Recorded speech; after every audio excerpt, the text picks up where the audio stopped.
Let's get right into the introduction. So like I said, my name is Emma McCosham. I am the founder of MMI, and today I am joined by Brett McCosham. Perhaps you have seen him on LinkedIn. We interact with each other in our comment sections pretty frequently. We are also business partners and we are married as well. So obviously I think he's the bee's knees. I'm sure you guys do as well.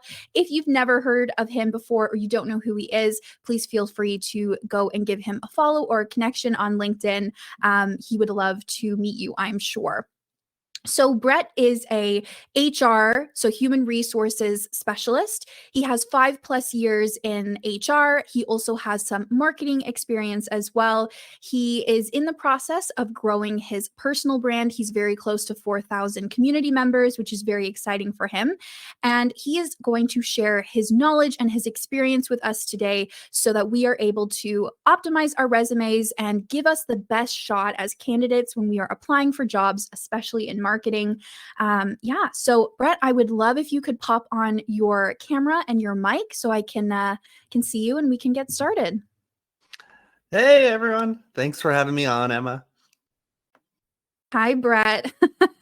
So glad you're able to join us today. It really is exciting to have you, especially since you've been part of every single webinar. So this is the first one that you are on camera for. So this is very exciting. I know I gave a little bit of an introduction there to who you are and your history, but I would love if you could express to the audience, explain anything that you would like to share with us about who you are, what your background is, and how you are here today. Yeah, well, thanks again. I'm the behind the scenes guy. I've been at every single webinar, making sure everything runs properly and works. And I'm a bit of the techie.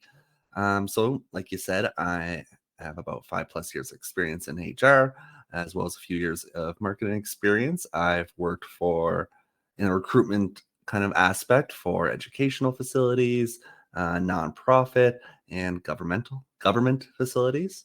And now I am the co-founder and COO of MMI, alongside yourself and Marty. And yeah, it's been a great experience, and I'm very excited to share what I know. That's perfect. Yeah. And like you said, you do have a specialization in recruitment, which is incredibly valuable, especially when we are talking about how to land and ace that next interview and get that job. So I'm curious, and I'm sure our audience is curious as well. What inspired you to get into the field of HR? What made you want to pursue this career? Well, ever since I was a young kid, I was like, I want to be a human resources professional. I'm kidding. Actually, I wanted to be a scientist. I originally was in environmental technology, but I found the lab work, the projects just was not as interesting as I thought it would be. It was cold, it was isolated, and you might be able to tell I'm a bit of a people person. I like to talk to people, I like to interact with others. So I went back to school. I did a general business course, which was accounting, HR, marketing, finance. And I actually was really between marketing and HR. I got to do a bit of both, but I leaned towards the human resources aspect because I like to work with people. I really wanted to help people get the job of their dreams or build a team that really made a business successful. But at my first role in HR, I actually worked for the school, and I actually got to run the social media management for the business department. So that's where my marketing kind of came in. So actually I get to do both now. So it is the best of both worlds. And right now I get to help people on LinkedIn, and I'm very happy with where I've ended up. Yeah, it's great because I think you are the perfect blend of having that HR experience, but also having the experience in marketing as well. Because you've hired for a diverse role, right, in your career with the different opportunities you've had in HR, but you've also had the opportunity to work very closely with marketers and be in this world as well. So again, your knowledge is going to be really great for everyone listening today. So I kind of want to jump into some resume optimization questions. This is why a lot of our audience members have joined us today. They're looking to improve their skills when it comes to landing and interviewing and being a great candidate for the dream job or a job that they're wanting to get. So obviously, you've probably seen hundreds, maybe even thousands of resumes at this point in your career. But what are some common resume mistakes that you see over and over again? And what are some easy ways for us to fix that so that we don't make these mistakes when we are applying for jobs? That's a great question. The resume is really a point of contention among a lot of people. A lot of people think, resumes are outdated, that they shouldn't need them, they don't tell the full story.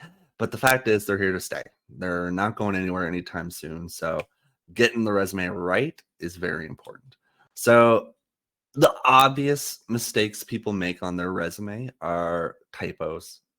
You know, the hiring manager wants to see that you have attention to detail, and if you don't have attention to detail in your own resume, it's not a good start.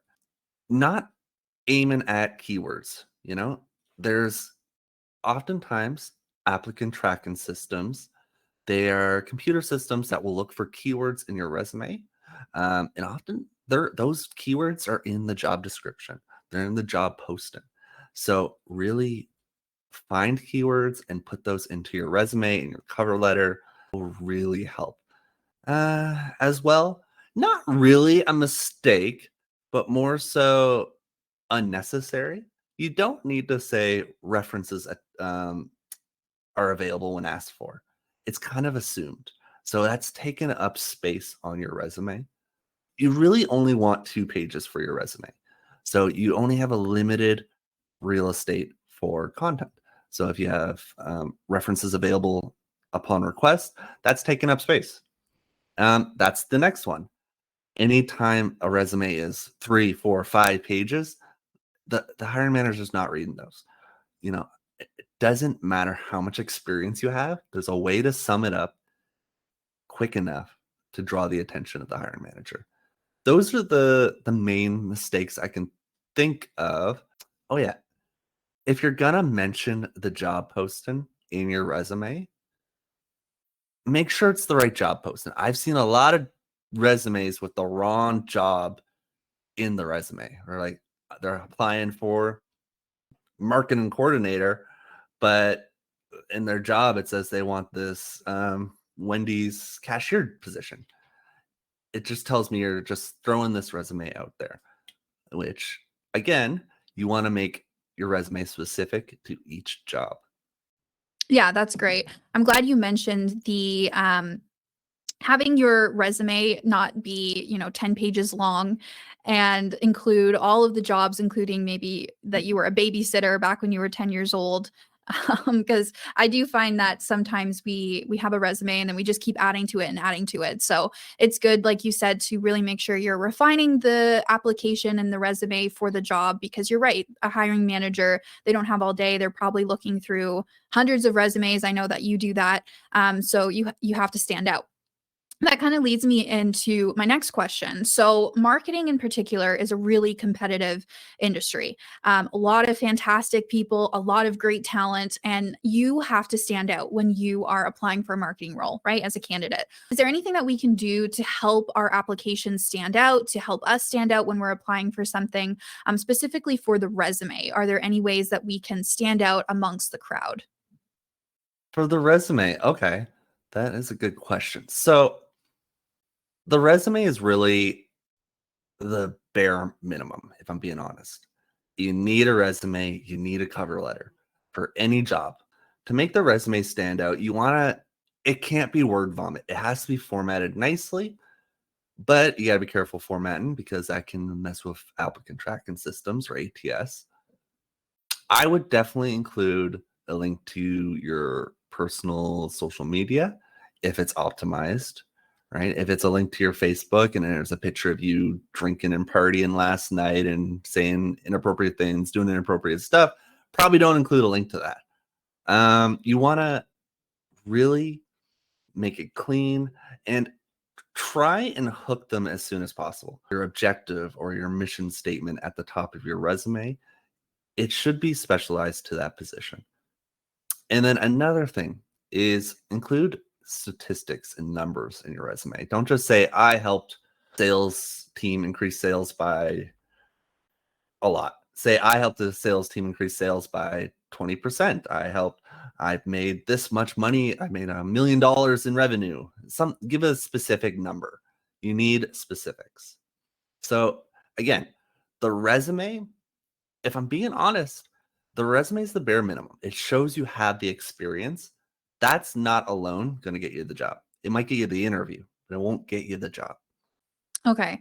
So you mentioned as well adding your social links. So this is a question I had as well. And I know some people are very curious about this in the age, especially with LinkedIn growing in prominence, and a lot of people are building personal brands, right? Yourself included, myself as well.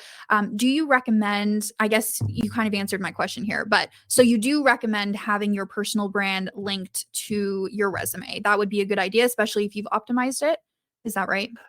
Yeah, only if it's optimized. So there's a lot of the time, like hiring managers will go and look for your socials. If it's for a position of authority or a position that's kind of higher up in the company, they really do their research into the person. Your social platform is an extension of yourself. It is almost a portfolio that will show that's what will help you stand out, right? If you have been working on your LinkedIn, on your whatever social platform and making it an extension of yourself, an extension of your knowledge, and a way to show your expertise, that will help you stand out. So including a link to your LinkedIn profile where you've been working on it, and they can see your content, they can see your voice, they can get a good idea of who you are before they even interview you. If you do that well, that will get you the interview. Yeah, I think a lot of people as well, if you listen to people talking about their experiences on LinkedIn as well, right? Having a personal brand, sometimes you're able to attract employers without even having to apply, right? For a job. So having that personal brand optimized, like you said, showcases your knowledge, showcases your experience, your expertise, and numbers, right? We're human. Like you said, mentioning numbers is important, but also if you are able to build a following from your experience and your knowledge, it almost kind of backs up what you're saying in your resume that you're able to do this, especially in marketing, right? Especially if you're going for like a role in social media or brand management or something like that. Okay, great. This is all fantastic stuff, Brett. So I kind of want to move into interview best practices. So we kind of covered the resume optimization, but now we've got an interview. So we need to prepare for the interview. So I'd love to pick your brain on some best practices for that. So what are some steps that candidates can take to really research a company before an interview? And I'd love if you could speak about why this is incredibly important to do, especially in a marketing role. Yeah, well, in any role, looking at the company, doing your research into them is incredibly important. The hiring manager wants to know you're interested in them, like really interested in them. They don't want to think it's just another paycheck for you. They want to know you're passionate about the role. And even if it is just another paycheck for you, it's the bare minimum. Go in, look at the about us section on their website. Um, Look up the hiring managers on LinkedIn. Relate to their education. Even when you go into the interview and you're like, I know you went to this school. I also go to this school. Or I know you worked here and I'm so impressed with this, right? Like call their history. People love to talk about themselves. Really highlighting that you did your research. A lot of these roles, you have to research. You have to have attention to detail. Like almost every job requires attention to detail. So whether it's marketing, working at Wendy's, whatever, it's incredibly important. And if you go in with examples on how to improve their socials, if you go in with examples on best practices that you would implement, just go above and beyond for that interview. Yeah, I would add on to that as well, right? Especially if you're looking to get into a marketing role or a social media manager role, right? If you are not willing to do the research into the company beforehand, that's almost a red flag, I would say, right? To to the interviewer, because if you are going to be representing the brand online, you need to know what the brand is, what their story is. You need to become the brand essentially, right? So if you're not able to do the research for the interview, then why would they have confidence that you would be able to represent them accurately in their marketing, right? Questions they will ask is, what do you know about our company? Right? And if you bomb the very first question, like, it shouldn't be representative of your entire skills, but it sets the tone for the interview. Okay, so actually that I have a question for you, follow up to that. Obviously you've interviewed a lot of people in your career, Brett. How quickly do you know whether someone's going to be getting the job or perhaps moving to the next stage of the interview process? Is it pretty quick or halfway through? What do you kind of find that happens for you personally? That really depends on the role you're hiring for.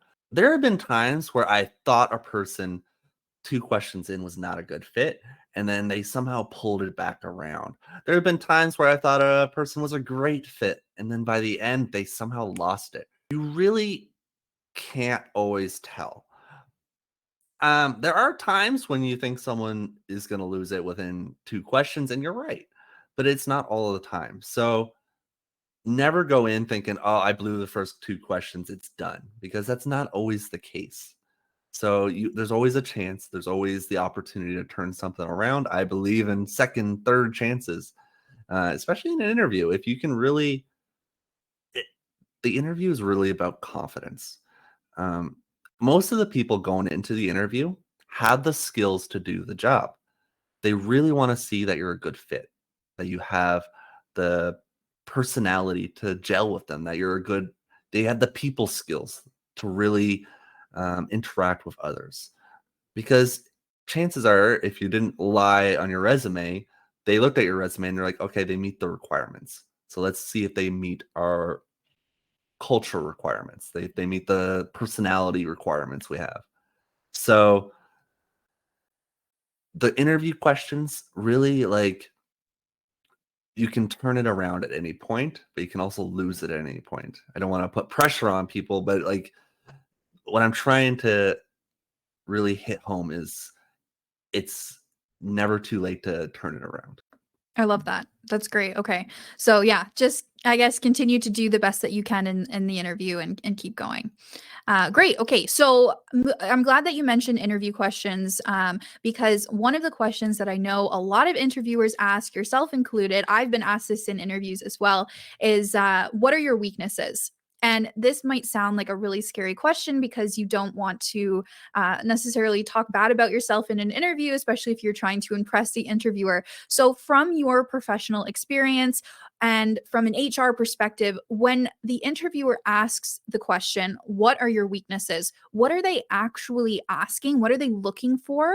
And how can you answer this in a way that gives you the best light for your weaknesses and how you can turn something that's necessarily negative into a positive? I'd love to hear your expertise on that.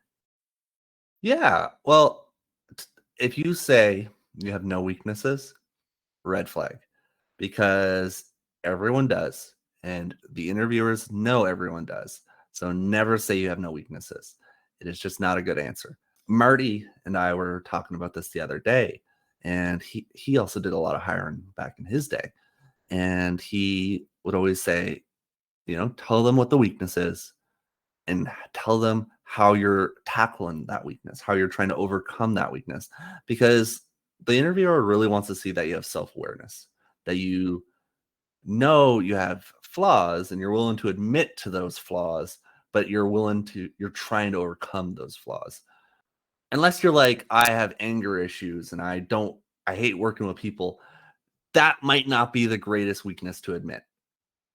Saying I take on a lot of work at times and it can become um, over encompassing and can be really, like, I can get burnt out from that. That's not a bad weakness to admit, because you can say, like, I know when to ask for help. I'm working on asking for help when I need it. Right? Like, it's trying to take a weakness and show that you know how to overcome it. Not that you're just working on overcoming it, but you know how to. And again, there Okay. are weaknesses you should not say, right? Like you shouldn't say like I steal from the, the register. No, That won't work. probably That's don't. not a good weakness. No, okay. So be selective with the weakness and be prepared to explain how you are trying to overcome this weakness. Okay, that's great advice. Now, okay, so we've gone through the resume optimization. We've got the interview. We're in the middle of the interview. You know, you've done your research. You've just answered the question about weaknesses. You nailed it. What happens if you get asked a curveball question, something that you didn't prepare for, that you are kind of overwhelmed by, and it happens, right? You prepare, but sometimes you do get thrown that curveball. So from your experience, from your expertise, how should us as candidates handle a curveball question? And what do we do if we don't have an answer for a question that's asked in an interview? Okay. First, don't be afraid to admit that you need to think about it. Be like, oh, that's a good question. Just give me a few moments. And don't be afraid to ask if we can come back to it, right? Because maybe it throws you for a loop now, but as you answer other questions, you're like, oh, I actually did this years ago and it relates to that, right? You're human. Like sometimes things just, you need time to think about things. So don't be afraid to ask to come back to the question. And don't straight up lie. Because chances are, if you're coming up with something on the spot, unless you're a master liar, um, it's gonna be they're gonna see through it. So be willing to admit, I don't have a lot of experience with that, but if I did have to go through that situation, or if I was doing this project, I think this is how I would handle it. Right? Give a hypothetical, like I would do this in that case, but you don't straight up lie, and don't be afraid to ask to come back to it. Perfect.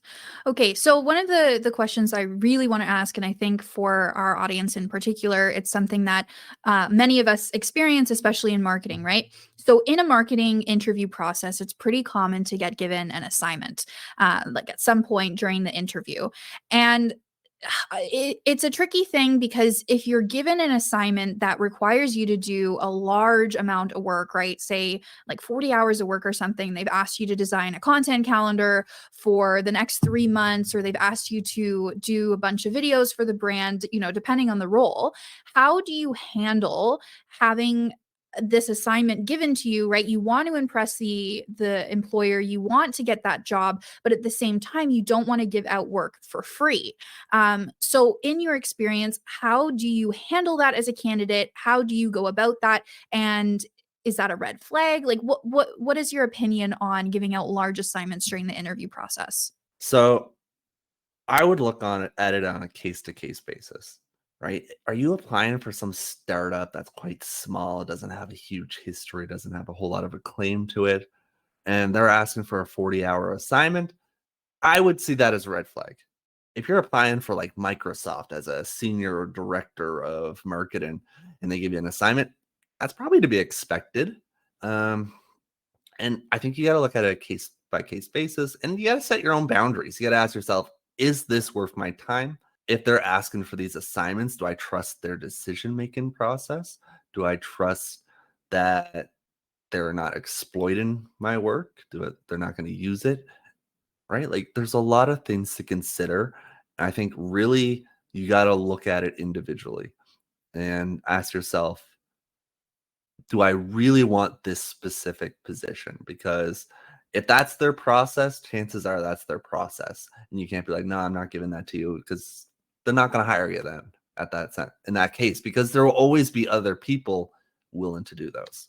Yeah, I think that's interesting because a lot of times we think, especially when we're the candidate and we're being interviewed, that we're also not necessarily looking to interview the interviewer. That sounds kind of meta. But if you are a candidate, you are also trying to figure out if that is a place that you want to work, if the people and the culture is going to work with your lifestyle and your way of working as well. So I think that having an assignment, if it is jarring and it's something that you don't want to do, or you feel that they are exploiting you, it's probably a red flag and it's something to consider, right? Because you don't want to be in a position where you get the job, it turns really toxic, and now you're back on the job market, 6 months later or something. You're right So on the money there. It is a two-way interview. It's not just them interviewing you, it's you interviewing them. You got to find out if they're a good fit for you. And usually the people interviewing you are going to be your supervisor, the director, and the culture comes down, right? They set the culture. They're kind of the benchmark. So if you don't like them, if you don't like how they do the interview, if they don't like how they talk to you or talk to each other, take note of that, right? It is a two-way interview. yeah, and don't ignore red flags. I know it's easier Mm, said than done. I've definitely ignored red flags and ended up in toxic jobs, and it doesn't get better. So if you feel that you have that sense, then maybe it's best to not pursue it. But okay, really fantastic stuff, Brett. So I want to move into the post-interview etiquette. So you've had, the process, you've gone through the interview, you've done the assignments, everything. So once you had the interview and you think that it went really well and you want to continue that conversation with the potential employer, what should we be doing after the interview in your eyes? always send a thank you. Always say thank you for your time. Thank you for the opportunity. Include everyone that was in the interview in the thank you, because it really helps you stand out. Well, the higher the role, the higher pristine of the role, it becomes more and more expected. It becomes almost mandatory, in my opinion. Even if you're just an entry level position and there's 100 people applying for this role, maybe that thank you helps you stand out. It helps them be like, oh, I really liked them. They sent me a thank you. The other person didn't. I know it sounds petty, but it's human nature. It's really, you got to, in an interview and trying to get a job, you got to do whatever you can to stand out in a good way. Like if you're really on the job hunt, don't stop applying just because you had an interview. Like if there's other jobs out there, keep applying. Just because I know a lot of people, they'll have an interview and they'll put all their money on that interview, right? Sometimes, even if you do the best that you could have, and you did an amazing interview, it just doesn't go your way, and that happens. That's life. So don't give up. Don't stop. Well, it's funny that you mentioned that because you posted something on LinkedIn today, didn't you, about having an interview go really well. You think you killed it. You walk out and you're like dancing, all happy because you think you nailed the interview. And you probably did, but it ends up going to someone internal, right? So you never know. Yeah, it's happened to me multiple times in the past where I'm like, that was my best interview ever. They don't hire me, and then I look on LinkedIn and I find out, oh, this person who was working in this department got the job, and it went internal, which is nice. The company should try and hire internally. That can be, there's two sides to that, right? Yeah. Yeah. Always two sides to it, but good points. Okay. So I really appreciate all the knowledge and wisdom that you have shared with us today, Brett. You've really brought a lot to the table, given us a lot to think about. But I would love to open up the floor to our audience members for any questions that they might have. I did see that we had one come in. So we'll start with that one. And guys, if you want to ask Brett any questions, feel free to do that in the Q&A section and we will get to your questions. So the first one is about AI, right? And I'm not surprised that this is a question that people want to ask, especially because AI is becoming more and more prevalent in everything, to be honest. So should I be using ChatGPT to optimize my resume? Yes or no? Yes, controversial maybe in opinion, but don't use ChatGPT to create your resume. Don't use it to just spit out some generic resume.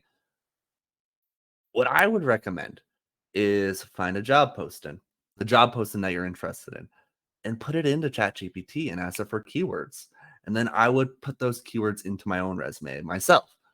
And then maybe I would put my resume into ChatGPT and be like, look for typos, help me optimize it.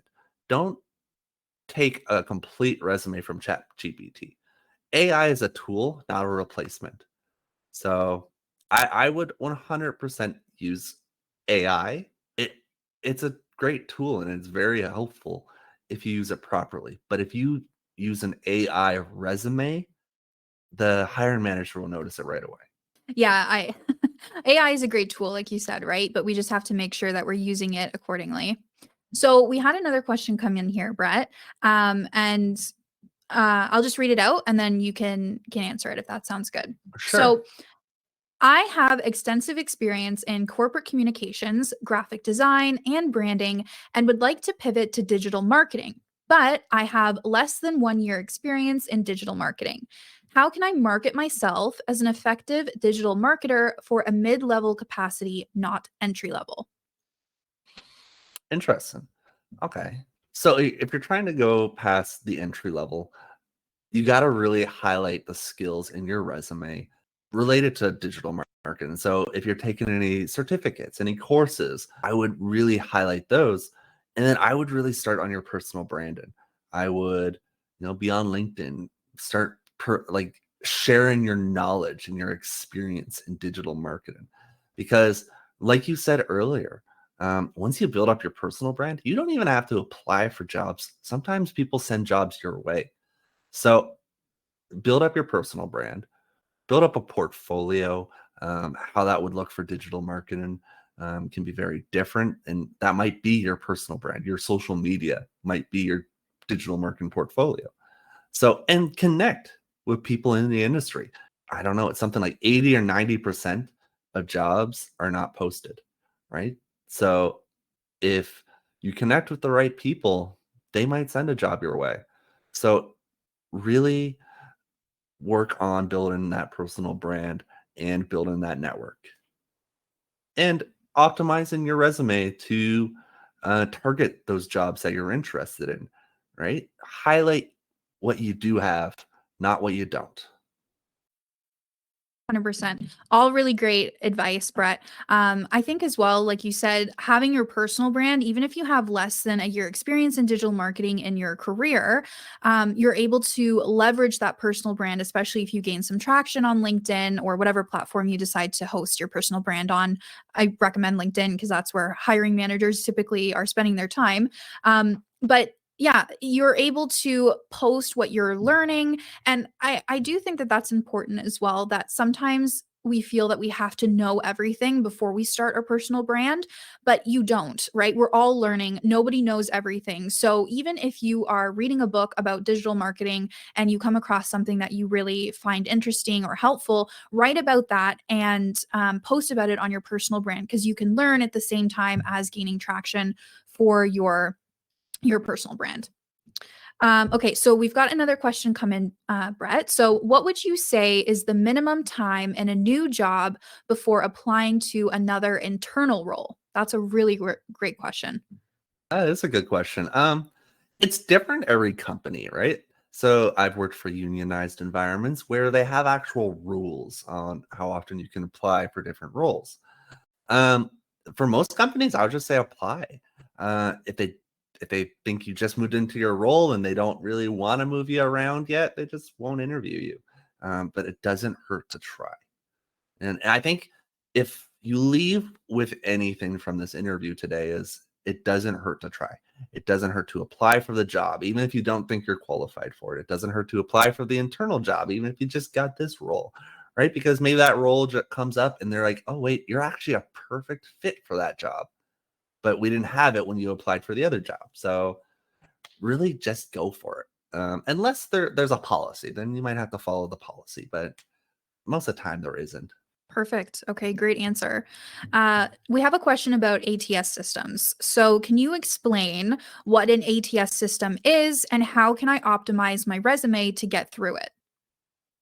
Yeah, so an ATS system is an applicant tracking system. So it's essentially a computer program that will sparse your resume, look for keywords, and if it doesn't match their requirements, it'll disqualify you. I've set up many in my time, and they can be finicky at times, but really you got to have the right keywords and you can't format your resume too much. Everyone wants to make their resume look so beautiful and pretty, especially you graphic designers out there. But if you do it too much in a way that jumbles up the resume, it doesn't go into the ATS system properly, and it doesn't read it properly, and it becomes a mess, and it doesn't get you through. So oftentimes Microsoft Word, they have templates that are all ATS friendly. I don't think Canva is ATS friendly. Don't quote me on that, but I'm pretty sure most of those will not pass an ATS system. So general rule is if you're applying on a website, there's probably an ATS system behind it. If you're sending your email directly to a hiring manager, you can have a nice, pretty resume to send them. It depends. If it's a website, go for something generic. But there's still generic templates that look nice. Okay. So almost have, I think what you're saying, correct me if I'm wrong, but having almost two different resumes that you can send off to people, right? One that is optimized for an ATS system. Is that how you say it? Or is it just ATS? ATS, because it's applicant tracking Okay. system. So if you say ATS system, it's applicant tracking system. Okay. Thank you for the clarification. Okay. So yeah, you can have that one that is optimized to get through the program, but then you can have your pretty Canva one because yeah, like you said, we love a pretty resume sometimes, especially if you're applying for a role that is creative. Okay, so we have another question come in. If I've applied 3 or 4 times to a company but have not been called back or moved on to the second round of interviews, how long should I wait before applying again? Another fantastic question. Okay, so there's really two parts to this question. So if you've applied 3 or 4 times to a company but have not been called back, have you tried calling them? Also, maybe try changing your resume a bit. I would first try calling them and see if maybe they have some feedback. Maybe they have some reasons why they haven't called you back. And if you don't get that feedback or if they don't answer, I would give it probably a month, 2 months. They're still hiring. But if they're still hiring, there's always the possibility that they're just building up their resumes and they don't actually intend to hire for that position, which is annoying, but it's out there. The second round of interviews part. So if you've done an interview and you haven't gotten a call back for a second round of interviews, again, give them a call, give them an email, send them a thank you if it's shortly after the first interview. If they haven't moved you on to the second round of interviews, I'd probably wait again, maybe 2 months because they could still be interviewing people and they won't even look at your resume. That's a great answer. I think sometimes as well, we want as candidates the interview process to go really quickly, right? Like we want the job, we're excited about it, but sometimes they can be really long. I think I at one point in my career had an interview process last like 3 months from all the assignments and all these different interviews, and that's really long. Like that's a long time. So yeah, it depends on each company and who you're applying for, but sometimes the interview process can be overly drawn out, which is, yeah, making it seem a lot longer than it needs to be sometimes. Yeah. Okay. So, Brett, again, I want to thank you so much. I really, truly mean this. You have shared so much of your wisdom, so much of your knowledge today. You've given us a lot to think about and also a lot of tips and skills to implement when going and interviewing or wanting to shine as a candidate or have your application stand out in so many ways. So, again, I want to thank you. We're about at the end of our time now, but I do want to give you the opportunity to plug anything that you would like, where people can find you, and share anything as closing remarks. Yeah. Well, thank you so much for having me on today. It was a pleasure. You can find me at Brett McCosham on LinkedIn and check out our website, McCosham.marketing.com. It's a pretty fly looking website, if you ask me. I just wish you all the best of luck in your job search, your job hunt, and thanks again. Of course. I mean, we might be a little biased about our website, but I agree. I think it looks pretty fly. We have some Bias. Nah. no, never biased about that. So, anyway, guys, I want to thank each and every one of you for attending. This is our last webinar session of 2023. I cannot believe we are at the end of this session. We are already planning for 2024 webinars, and it is going to be a great time. We have some exciting guests lined up and some really great educational webinars as well. Again, feel free to give Brett McCosham a follow or a connection request on LinkedIn. Feel free to reach out to me if you haven't already. You can also find MMI on LinkedIn, our company page, and we are on Instagram as well. So I wish you all a fantastic day. I hope you are doing great, getting ready for the holiday if you celebrate, and go out there and ace 2024 and your interviews and getting that dream job. So thank you again, Brett. And I think that's all we have for today.